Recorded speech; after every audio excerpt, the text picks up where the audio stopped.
दोस्तों राम राम नमस्कार। चुनावी माहौल काफी गर्म हो चुका है और सभी पार्टियां मैदान में लगातार फिर से सभी पार्टियों के द्वारा लुभावने बड़े बड़े वादे जो जनता के लिए किए जा रहे हैं, लेकिन जनता काफी तरस जो है कुछ वार्डों में हमें नजर आ रही है और लगातार हमारी टीम जो है आपको वहां के हालात दिखा रही है और जो जनप्रतिनिधि है लगातार उनसे मुलाकात की जा रही है और उनके जो वादे कितने पूरे किए वो जानने का प्रयास जो है किया जा रहा है। और आज हमारी टीम पहुंची सेक्टर 23 के कम्युनिटी सेंटर में और यहाँ पर आज हमारे साथ है, उधर घुमा दो भाई, डिप्टी मेयर हमारे और जो वार्ड पहले 18 और अब 19 से पार्षद रहे मंजीत गहलावत जी। सर आपका स्वागत है। नमस्कार। कैसे पहुंचे आज, क्या कर रहे हैं? यहाँ सेक्टर 23 में कम्युनिटी सेंटर में एक हॉल का निर्माण हो रहा है, उसकी देखरेख के लिए हम यहाँ पहुंचे थे कि काम कैसा चल रहा है, ठेकेदार कैसा काम चल रहा है, कर रहा है, इस तरह से हम पहुंचे थे यहाँ।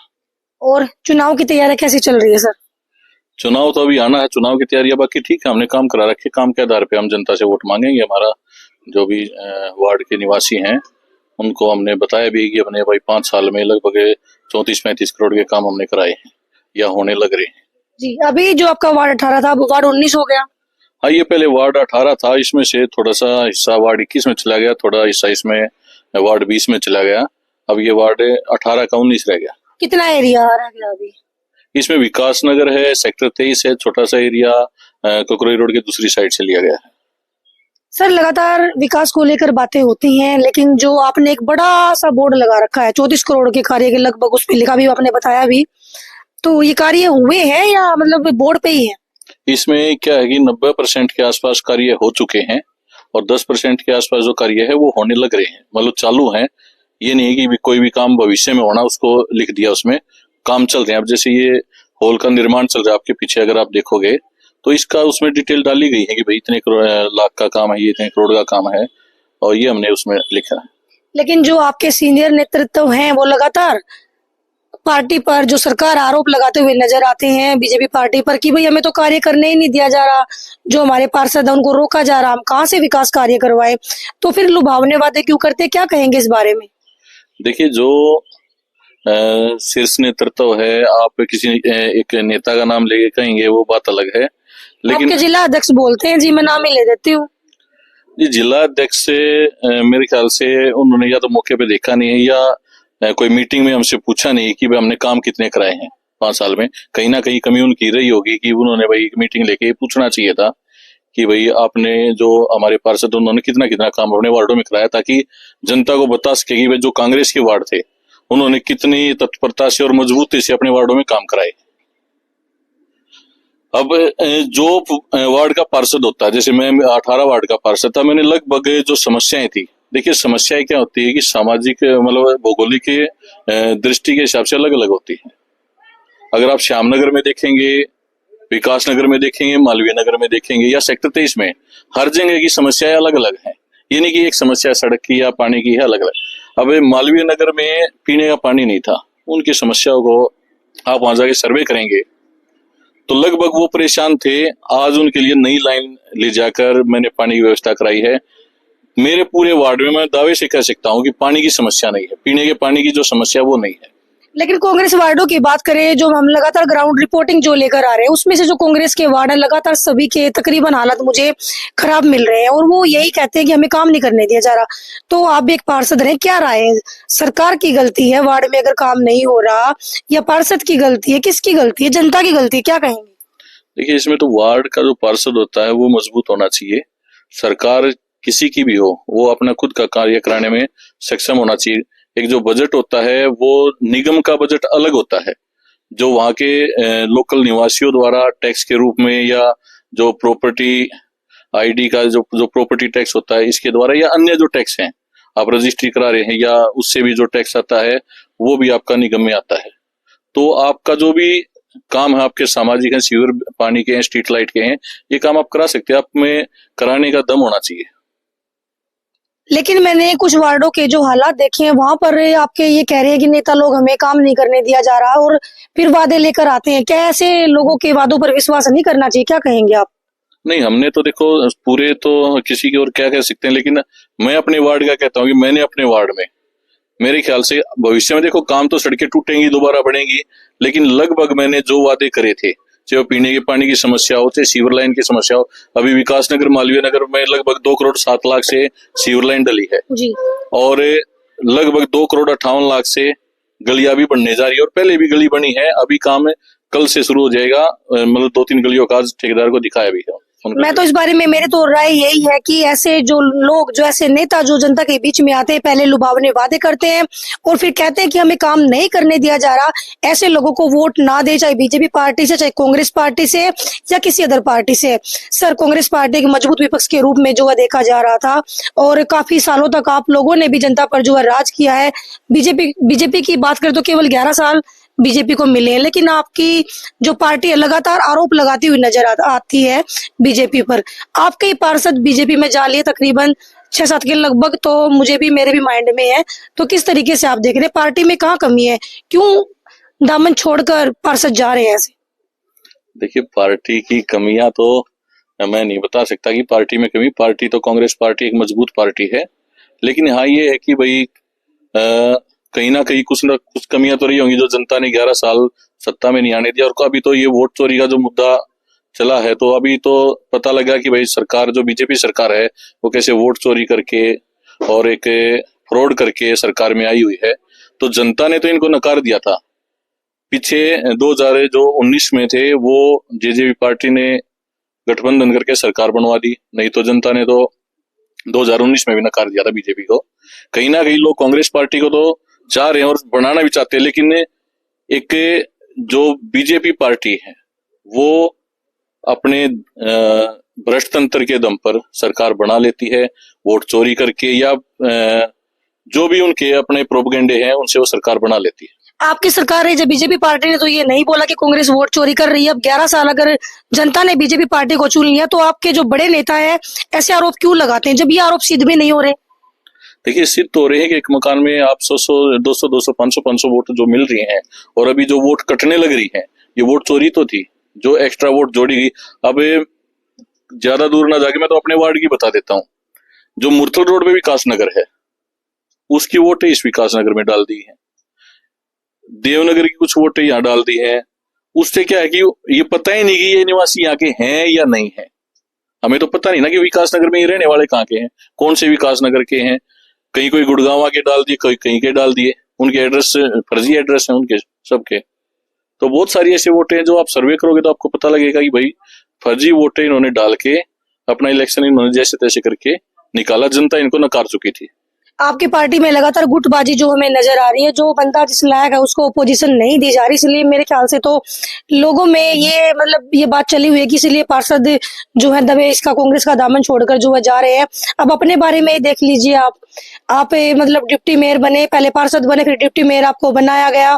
कितने पार्षद थे बीजेपी के उस टाइम पे जब डिप्टी मेयर आपको बनाया गया?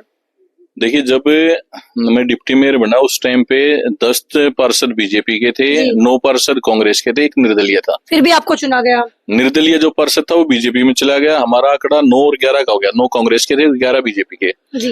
लेकिन जो मेरे साथी थे उन्होंने मुझ पर भरोसा जताया। पहले तो कांग्रेस पार्टी के जो मेरे साथी पार्षद थे उन्होंने युवा होने के नाते मुझे आगे किया कि भाई राजनीति, मतलब मेरा व्यवहार अच्छा है और एक नई सोच के साथ मैं पार्टी को आगे बढ़ाऊंगा।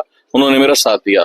उसके बाद जो मेरे बीजेपी के साथी थे उन्होंने भी मुझ पर भरोसा जताया कि भाई भविष्य में की राजनीति के लिए मतलब अच्छा एक नेता के रूप में उभर सकता है। तो इसलिए उन्होंने मेरा साथ दिया और मैंने भी उनका साथ काम कराने में निगम में है। जो भी मैंने भी अपनी पूरा जो भी उनसे सहयोग हो सकता था मैंने किया उनका। एक दमदार छवि जो है आपकी उनको नजर आई, उनको आप पर भरोसा था। बीजेपी के कहीं या कांग्रेस पार्टी के पार्षद जो कहीं उन्होंने आपका साथ दिया, जनता ने आपको पार्षद बनाया क्योंकि दमदार छवि आपकी रही। लेकिन आपकी पार्टी लगातार क्यों नकार रही है आपको? अगर पीछे मैं बात करूंगी मेयर चुनाव के, एक नया चेहरा कमल दीवान के रूप में लाकर खड़ा कर दिया, जबकि आप एक बढ़िया उम्मीदवार उस टाइम पे हो सकते थे। क्या कहेंगे इस बारे में? देखिए, जो राजनीति में क्या होता है कि जो वोट की राजनीति होती है उसमें जातिगत समीकरण भी देखे जाते हैं। तो ये कहीं ना कहीं ये माना जा रहा था कि पंजाबी कैंडिडेट है, पंजाबी समुदाय से आता है, तो पंजाबी समुदाय की एक वोट ज्यादा है। तो इस तरह से कुछ भी पार्टी की सोच हो सकती थी या इस तरह से देखा जा सकता है इसको। एक तो बाहर के बंदे को एकदम से, जिसको राजनीति का इतना अनुभव नहीं था, उनको लाकर मैदान में उतारे, या फिर एक ऐसे धुरंधर को मैदान में उतारे जिसको नॉलेज भी है, जो लगातार जनता के बीच में रहे हैं, जैसे कि आप डिप्टी मेयर आप बने, बहुमत से बने, जबकि बीजेपी के पार्षद ज्यादा थे, तो इतना बड़ा रिस्क आपकी पार्टी ने लिया, मतलब बेवकूफी आप इसको नहीं कहेंगे कि आपकी बार फिर वही बेवकूफी जो है दोहराई जाएगी? देखिए, पार्टी के शीर्ष नेतृत्व को मैं ऐसे कैसे कह सकता हूँ कि उन्होंने गलती की। उन्होंने कुछ सोच समझ के जातीयगत जो समीकरण है उनको कहीं ना कहीं सोच के कैंडिडेट को उतारा था। उनके पिता भी पहले एमएलए रह चुके हैं, लेकिन वो उससे पे खरे नहीं उतर पाए, तो उसमें पार्टी की गलती नहीं, कहीं का ना कहीं फिर लड़ने की जो क्षमता होती है आदमी की वो पर्सनल देखी जाती है। पार्टी ने तो उन पे भरोसा जताया है कि भैया के युवा हैं, अच्छे नेता हो सकते हैं और पार्टी को आगे बढ़ा सकते हैं। अब जैसे जो आप कह रहे हो कि भाई अलग अलग, जैसे आप कह रहे हो कि कांग्रेस पार्टी में दरारें देखने को मिल रही है, जी बिल्कुल, ऐसा कुछ नहीं है। ठीक है, जो भी चल रहा है ठीक है। नहीं सर, गुटबाजी तो अंदर अंदर हमें नजर आ रही है, एक मजबूत चेहरा आप हो सकते थे, मैं दोबारा फिर इसी बात को लेकर आऊंगी। तो लेकिन मतलब क्यों, मुझे तो चर्चाएं तो ये भी चल रही है कि इसीलिए आपके जो पार्षद है, जो कार्यकर्ता, वो कांग्रेस पार्टी का दामन इसीलिए छोड़ रहे हैं क्योंकि गुटबाजी चली हुई है, जो लोग जिस लायक है उनकी कदर नहीं की जा रही आपकी पार्टी में। देखिए, कहीं ना कहीं तो चीजें क्या है कि मैंने अभी मेयर का कैंडिडेट का और वार्ड 19 से पार्षद का फॉर्म भरा है जी। अपनी दावेदारी मैंने कही है कि मैं वार्ड 19 से भी पार्षद का चुनाव लड़ सकता हूं और मेयर का चुनाव लड़ने में भी सक्षम हूं। जी। तो मैंने तो अपनी दावेदारी दी है कि बाकी पार्टी का जो शीर्ष नेतृत्व का काम है वो अपना सोच समझ के जैसे भी जो उनको मजबूत लगेगा उसको वो पार्टी टिकट देगी। अच्छा, ये भी चर्चाएं है कि जो कांग्रेस पार्टी है गलत टाइम पे गलत फैसला लेती है, और जो पिछली बार जो मेयर में करारी हार कांग्रेस पार्टी को मिली, कहीं ना कहीं यही रीजन रहा, क्या सोचते हैं इस बारे में? नहीं, वो तो चीजें क्या है, पहली बात तो जो वोटिंग परसेंटेज थी वो बहुत कम हुई है। एक कारण ये भी हो सकता है कि लोगों का इलेक्शन पे इलेक्शन, और दूसरा जो चुनाव था, ये उपचुनाव था, ये कहीं ना कहीं वैलिड ही नहीं था कि ये चुनाव होना है। सरकार ने आनन फानन में चुनाव तो करा दिया, लेकिन कहीं ना कहीं ये वैलिड चुनाव नहीं था। जो इसके एक्ट हैं, एक्ट में प्रोविजन है, ये चुनाव होना ही नहीं था। उपचुनाव का कहीं प्रोविजन था ही नहीं इसमें। और बाकी ये हो गया आनंद पान में, लोगों का रुझान खत्म हो चुका था, वोट परसेंटेज भी 28% आई थी, तो उसमें ये नहीं देख सकते कि भाई कोई कमजोर था या मजबूत था। लोगों का रुझान ही नहीं था वोट डालने का। अब दोबारा चुनाव नजदीक है और दोबारा चर्चाएं है कि मेयर की टिकट अब की बार किसको मिलेगी। कहीं ऐसा तो नहीं कि कांग्रेस पार्टी अब की बार फिर कोई गलत फैसला लेगी? देखिए, ये तो शीर्ष नेतृत्व का काम है, वो अपना काम अच्छे से करेंगे, हमें भरोसा भी है उन पे, और हमारी पार्टी मजबूत है और सब संगठित हैं, एक है।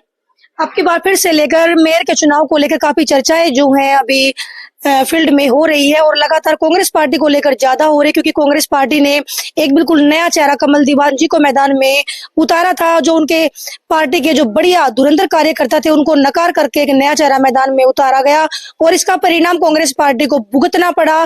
करारी मात जो है उनको मेयर के चुनाव में मिली। अब ये तो आने वाला टाइम में बताए कांग्रेस पार्टी कौन सा धुरंधर अब की बार मैदान में उतारती है, या फिर उसी चेहरे पर जो है दाव खेलती है। सर, आपके वार्ड पे आती है, वार्ड 19 पे कितने मतों से आप जीते थे पिछली बार? मैं 2020 में जो चुनाव हुआ था उसमें लगभग 1025 वोटों से मैं इलेक्शन जीता था उसमें। जी, लेकिन चर्चाएं तो ये भी तेज हैं, अभी जो आपके ही वार्ड से टिकट मांगते हुए नजर आ रहे हैं, शायद क्या नाम है उनका, मलिक टेंट हाउस के नाम से राजेश मलिक है शायद, वो लगातार ये कह रहे हैं कि मैंने उनसे एक सवाल किया था कि भाई आप पहली बार चुनाव लड़ रहे हैं, तो उन्होंने कहा था कि अब तक तो मैंने चुनाव जितवाए हैं, अब मैं पहली बार टिकट मांग रहा हूँ अपने लिए। तो कितनी सच्चाई है चुनाव जितवाने में, कितना योगदान उनका रहा? देखिए, पार्टी का जो हर एक कार्यकर्ता वो अपनी पार्टी के लिए कार्य करता है, और जीते और हार तो वो सभी जो कार्यकर्ता होते हैं वो अपना मजबूती से अपना कार्य करते हैं। तो किसी एक का तो ये नहीं कह सकते कि भाई मैंने ही जितवा दिया, मैंने ही हरवा दिया ना। इतना किसी में ये होता है कि भाई एक आदमी हरवा सकता है, एक आदमी जितवा सकता है, सभी काम करते हैं उसमें। तो इसलिए किसी एक का ये कहना कि भाई मैंने हरवा दिया, मैंने जितवा दिया, नहीं बनता। आपकी पार्टी लगातार जो बीजेपी पर आरोप लगाते हैं विकास कार्यों को लेके, लेकिन अगर 9 महीने पहले की बात करें, मेयर भी आपके थे, विधायक भी आपके थे, अभी सांसद भी आपके हैं और अभी पार्षद भी आपके हैं, तो पहले विकास कार्य क्यों नहीं हुए? अब ऐसा कौन सी जादू की छड़ी आपके जो बड़े नेता वो लेकर आ गए कि जादू की छड़ी घुमाएंगे और सोनीपत में विकास हो जाएगा? नहीं, इसमें देखो, हमने 5 साल मैंने अपने वार्ड में, देखो मेरी जो मुख्य भूमिका थी मेरे वार्ड की थी, उसके बाद शहर के जो ऑफिस में बैठ के जो शहर के काम आए हैं मैंने वो भी कराने की कोशिश की। लेकिन मैंने मेरे वार्ड में लगभग काम कराए हैं। कोई छोटा मोटा काम रह गया वो चीजें अलग हैं, लेकिन जो मुख्य समस्याएं थी, जल भराव की थी, पीने के पानी की समस्याएं थी, उसके बाद बच्चों के लिए फ्री लाइब्रेरी की जो व्यवस्था कराई मैंने, अंबेडकर लाइब्रेरी मैंने लगभग 1,17 करोड़ रुपए की लागत से बनवाई है। और उसके अलावा आप जो यहाँ जब हम बैठे हैं कम्युनिटी सेंटर में, लगभग 2 करोड़ रुपए से की लागत से इसमें नवनिर्माण हुआ है। और आप देखेंगे कि पूरे हरियाणा में शायद ऐसा सामुदायिक भवन हो जो हमने इसका रेनोवेशन अभी कार्य इसका चल रहा है। पूरे हरियाणा में मैं कह सकता हूँ सबसे अच्छा सामुदायिक भवन सेक्टर 23 सोनीपत में है। कभी ऐसा भी रहा कि पार्टी लाइन को देखते हुए जो जनता के हित हैं उनको आपने नकार दिया हो? आप पार्षद भी रहे, डिप्टी मेयर भी रहे, कुछ सिचुएशन ऐसी सामने आई आपकी? नहीं, इसमें क्या है कि जैसे इलेक्शन लड़े हैं, उसके बाद जीतने के बाद जो भी हमारे एरिया की जनता होती है ना, तो वो पार्टी खत्म हो जाती है, उसके बाद वो सभी का एक चुना हुआ प्रतिनिधि होता है। अब जैसे मेरे वार्ड में मैंने काम कराए हैं, अलग अलग एरिया में अलग अलग, जैसे श्यामनगर में अलग आदमी है, वो अपनी समस्याएं बताते हैं, विकास नगर में अलग आदमी है भाई, वो अपनी समस्याएं बताते हैं, सेक्टर 23 में जैसे RWA संभालने के लिए काम, तो मैंने काम जो कराए उनको संभालने के लिए अलग अलग एरिया में अलग अलग आदमी, जैसे मान लो कि मालवीय नगर है, मालवीय नगर में भाई सुरेश गहलोत जी हैं, 0 नंबर गली में विवेकानंद स्कूल वाली गली में मनोज नरवाल हैं, अरविंद मेडिकल स्टोर वाले हैं। उसके अलावा जैसे विकास नगर में अपना जैसे अपना अजय मलिक हो गया, बुधराम हो गए, इस तरह से कई, जैसे अपने हाउसिंग बोर्ड में गुलिया जी हमारे जो हैं, अलग अलग एरिया से अलग अलग आदमी, पूरे वार्ड को उनको साथ लेके चलना। जगमोहन जग्गा जी है यहाँ अम्बेडकर कॉलोनी से, तो इस तरह से जो पक्ष है जो विपक्ष है, सबको साथ लेके मैंने अपने एरिया का विकास कराने की कोशिश करी है। सुरक्षा की अगर बात करें, सीसीटीवी कैमरे जो है काफी महत्वपूर्ण जो है माने जाते हैं। अब गांव में भी देखें आप, पंचायतों में भी सीसीटीवी कैमरे जो है लगाए जाने लगे हैं। तो आपके वार्ड में कितने सीसीटीवी कैमरे हैं, कुछ हैं लगे हुए हैं?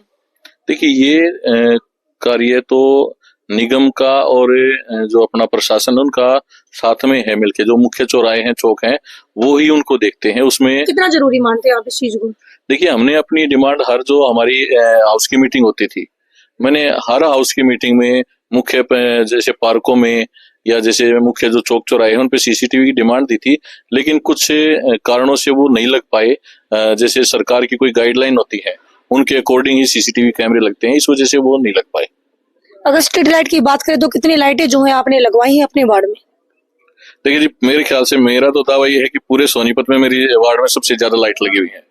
लगभग 1600-1700 लाइटें हैं, ये मैंने अपने वार्ड में लगवाई है। कोई भी मेरे ख्याल से कोना ऐसा नहीं है जहाँ स्ट्रीट लाइट ना लगी हो। सफाई को लेकर क्या विजन आपका रहा अपने वार्ड में? सफाई मेरे वार्ड में, मैं आप सड़कों पे देखो भी गए, कोई छोटा मोटा पॉइंट छोड़ के बाकी मेरा वार्ड बिल्कुल साफ सुथरा है। अच्छा, ये जो लगातार जो सारी चीजें हमारी, देखिए फैमिली आईडी की बात करें और चीजों की बात करें, ये सब कुछ ऑनलाइन हो गया। इसमें जो कुछ लोग अनपढ़ होते हैं, कुछ लोग चल फिर नहीं पाते, तो इनके लिए क्या किया आपने? कुछ कैंप वगैरह लगवाए कभी वार्डों में? नहीं, वार्ड में सरकार की जो गाइडलाइन आई है, जो कैंप इनमें होती है। हाँ, त्रुटियां होती हैं। देखो, ऑफिस में जैसे नगर निगम में मुझे ऑफिस मिला हुआ था, मैंने वहां जो मेरे पास जितनी भी आए हैं अपनी समस्या लेके मैंने लगभग काम कराने की कोशिश करी है। उसके अलावा कैंप भी लगाए गए हैं, कैंपों में भी लोगों का सहयोग करा है, बैठ उनको समझाया भी, कागज की जो सरकार की नीतियां थी उनके तहत। देखो, सरकार की नीति ठीक है या गलत है, हमने समाज को, जनता को देखना है कि वो परेशान ना हो।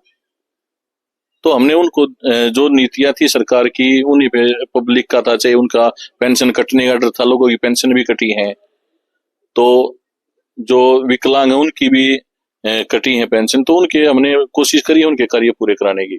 कभी ऐसा भी हुआ कि विपक्ष में रहते हुए भाजपा की अच्छी नीतियों का भी विरोध करना पड़ा हो आपको? देखिए, भाजपा की नीतियां तो अच्छी कहीं है ही नहीं। अगर आप बीजेपी की नीतियों को अच्छी कहेंगे, इनकी नीतियां दमन की हैं, इनकी नीतियां एक तरह से लोगों को दबा के काम करने की, झूठ बोलने की नीतियां हैं। एक जैसे अभी मुद्दे चले हुए हैं, यूजीसी का मुद्दा था, लोगों को आपस में भड़काने का, धर्म के नाम पे, जाति के नाम पे आपस में।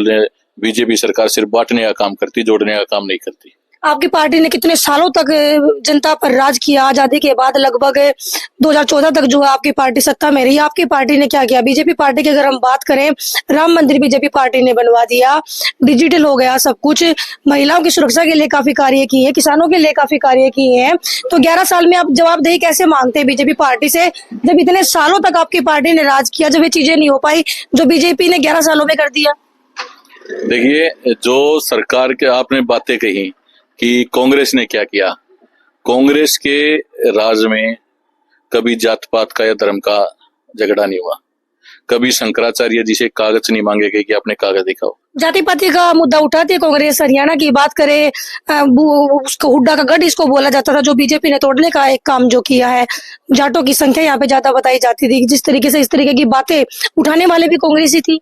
नहीं, जो जातिगत आप बात कर रहे हैं कि हुड्डा का गढ़ था, गढ़ वाली बात नहीं थी। जब आप चोरी करने लग जाओ तो उसमें गढ़ क्या करेगा और बाकी चीजें क्या करेगी। जब आपने जनता से उनका हक ही छीन लिया, आप एक लूट तंत्र मचा के आप सिर्फ सत्ता में बने रहना चाहते हैं, तो आप कोई भी उसमें अपना के आप सत्ता में बने रह भी गए, वोट चोरी करके है, चाहे आपने ईवीएम का मान लो या कुछ भी करके, जात पात या धर्म का करके आप जनता में बने रहे।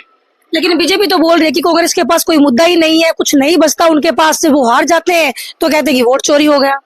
नहीं, मुद्दे हमारे पास अनेक हैं, लेकिन हमारे पास मुद्दा सिर्फ विकास कार्यों को लेकर है। 5 साल मैं कांग्रेस पार्टी से पार्षद बना, कांग्रेस पार्टी से ही मेयर बना, उसके बाद मैंने अपने एरिया में विकास कराए हैं। और विकास तो आपने कराया, मुद्दा बात हो रही है यहाँ पे वोट चोरी को लेके। सांसद कैसे बन गए अगर वोट चोरी हुई थी तो? नहीं, सांसद तो हमारा जो लोगों ने रुझान जो आए थे, ठीक है, उन्होंने अपनी वोट भी दी है और सांसद भी बनाए। उसके बाद जब विधानसभा में जो इलेक्शन हुआ था, विधानसभा का जो इलेक्शन था वो वोट चोरी का मुद्दा था। अच्छा, मतलब जहाँ पे कांग्रेस सरकार बन गई वहाँ पे रुझान। सरकार का हमारी सरकार तो हमारी सेंटर में बनती ना जी। अब सांसद आपके बन गए तो वो रुझान नहीं, वो तो फिर एक तरफा हो जाएगा। जब चोरी का मामला आदमी देख के चोरी करता है ना कि थोड़ा सा भाई एक आधी वो सीट इनको भी दे देनी चाहिए ताकि विपक्ष बना रहे। तो कांग्रेस रोक क्यों नहीं पा रही चोरी? क्या कांग्रेस के अंदर दिमाग नहीं है? अगर चोर चोरी कर रहा है, मान लिया आपकी बात हमने ऊपर रख दी, बीजेपी पार्टी चोरी कर रही है, तो कांग्रेस रोके ना, पकड़े ना उनको। नहीं, जो आवाज उठाता है उनको जेलों में डालते हैं, उनके घर ईडी भेज देते हैं, ये काम बीजेपी सरकार करती है। तो विपक्ष डरता है? नहीं, विपक्ष डरता नहीं, हम तो नहीं डरते। लेकिन क्या अभी केजरीवाल जो मुख्यमंत्री थे उनको डाल दिया। हरियाणा में आप देख लो कितने नेताओं को इन्होंने ठाके जेलों में डाल दिया। ईडी है, चाहे वो आप किसी पे एफआईआर करा के, झूठी एफआईआर करा के, आप सोनीपत के मुद्दे देख लीजिए कितने हैं। ईडी का जो डिपार्टमेंट है वो अलग है, क्या वो भी बीजेपी के हाथ की कठपुतली है? देखिए, जो सारी एजेंसियां होती है वो सरकार के अंडर ही काम करती है। इसमें ये नहीं होता कि कोई सरकार की ही एजेंसियां होती हैं, सरकार इससे ही काम कराती है। लेकिन छापे तो बीजेपी नेताओं पर भी पड़ते हैं। मुझे एक नेता का नाम बता दीजिए। बहुत सारे नेताओं पर पड़ते हैं सर, कई नाम है। अब मैं एक पत्रकार हूँ, पूरी डिटेल में जाऊंगी तो वो नाम भी लाके दे दूंगी। जहां तक मैंने सुना है, जो विपक्ष की पार्टियां हैं उन्हीं के जो नेता हैं, चाहे कांग्रेस के हैं चाहे आम आदमी पार्टी के हैं, उन्हीं के घरों पे छापे डलते हैं। और जो आवाज उठाते हैं जनता के पक्ष में, अभी वो वांगचुक है वहां से, लद्दाख से, उनको जेल में डाला हुआ है। आप अगर राजनीतिक मुद्दों पे बात कर रहे हो, अभी आपके प्रधानमंत्री का फाइल में भी नाम आया हुआ है, जो बेटी बचाओ बेटी पढ़ाओ का नारा था, तो आप उसकी जो एप्स्टीन फाइल की जो मैं बात कर रहा हूँ, उसमें प्रधानमंत्री जी का नाम आया हुआ है। तो इन मुद्दों पर आप बीजेपी सिर्फ दमन की राजनीति करके, एक तानाशाही करके राज कर रही है, इसके अलावा बीजेपी कुछ नहीं। हो सकता है ये भी राजनीतिक मुद्दा हो अगर नाम आया है तो। देखिए, ये तो अमेरिका कह रहा है, जो उनका साथी है, जो कह रहे हैं कि भाई हमारी अमेरिका से हम तो, ये तो भारत की कोई न्यूज़पेपर तो इसको छाप नहीं रहा क्योंकि मीडिया तो साथ ही है गवर्नमेंट के, तो ये तो जो विदेशों के अखबार हैं वो छाप रहे इन बातों को। चलिए दोबारा से आते हैं आपके वार्ड नंबर 19 पर। मंजित के अलावा कितने कॉन्फिडेंस है टिकट को लेकर और विकास के मुद्दों को लेकर? कितना भरोसा है आपको अपनी पार्टी पर? देखिए, पहली बात तो जनता के बीच में मैं जा रहा हूं, तो मैंने 5 साल में जो वादे करे थे, मैंने अपने वादे लगभग पूरे करे हैं और पूरी मजबूती के साथ करे हैं। और उसके अलावा मेरा कार्यकाल पूरा होने के बाद भी मैं अपने कार्यों की जिम्मेदारी जो मेरी है उनको मैं संभाल रहा हूँ। आज सेक्टर 23 के कम्युनिटी सेंटर में मैं आया हुआ था, जो हॉल के निर्माण का कार्य चलता है उसकी देखरेख के लिए मैं आया था कि कार्य में कोई कमी तो नहीं है, कोई चूक तो नहीं है। आप तो कार्य कर रहे हैं, लेकिन आपके साथ तो अन्याय हो रहा है। जो पीछे ग्राउंड रिपोर्टिंग हमारी आई है, अगर आपकी बार ये टिकट भी आपकी काट दी गई, इतना बड़ा अन्याय दोबारा से आपके साथ हो गया, तो फिर आप क्या करेंगे सर? नहीं, पार्टी किसी एक व्यक्ति की पार्टी नहीं है। आप मैं डायरेक्ट इंडायरेक्ट जो भी बात है, किसी एक व्यक्ति की पार्टी नहीं, इसमें कमेटी बनाई गई है और जो पार्टी निर्णय लेगी वो सही लेगी। जो जिताऊ कैंडिडेट होगा उसी को भरोसा है आपको पार्टी पे कि अन्याय नहीं होगा आपके साथ? नहीं, मुझे पार्टी पे पूरा भरोसा है, कोई अन्याय नहीं होगा। टिकट मेरी है और मैं इलेक्शन लड़ूंगा। तो लास्ट में वार्ड 19 की जनता को क्या मैसेज आप देना चाहेंगे? मेरा वार्ड 19 की जनता से यही निवेदन है कि आने वाले जो इलेक्शन है, जैसे मैंने मजबूती से कार्य किया है, कुछ काम जो हो सकता है रह गए हो तो उनको मैं पूरा कराने का कार्य करूंगा। बहुत बहुत धन्यवाद। तो दोस्तों ये थे हमारे साथ मंजीत गहलावत जी, जो कि वार्ड नंबर 19 से पार्षद भी रहे हैं और डिप्टी मेयर भी रहे हैं। लेकिन लगातार हम तो यही कहेंगे कि अन्याय जो है इनके साथ होता रहा है। इनके साथ ही नहीं, कांग्रेस पार्टी की हम बात करें, लगातार संगठन में एकता जो है नजर नहीं आ रही है। जिन बंदों में काबिलियत है उनको नकार दिया जाता है लगातार। शायद यही बड़ी वजह है कि लोग कांग्रेस पार्टी का दामन छोड़कर बीजेपी पार्टी का हाथ जो है लगातार थाम रहे हैं। अब ये तो आने वाला टाइम ही बताएगा कि कांग्रेस पार्टी अब की बार नगर निगम चुनाव में क्या निर्णय लेती है और कौन से कैंडिडेट जो है मैदान में उतारती है, और क्या अब की बार सच में कांग्रेस पार्टी का सुपड़ा साफ होने वाला है या एक बार फिर से मजबूत विपक्ष बनेगी कांग्रेस पार्टी। तो लगातार अपडेट के लिए बने रहे मेरे साथ। जय हिंद, जय हरियाणा, जय भारत।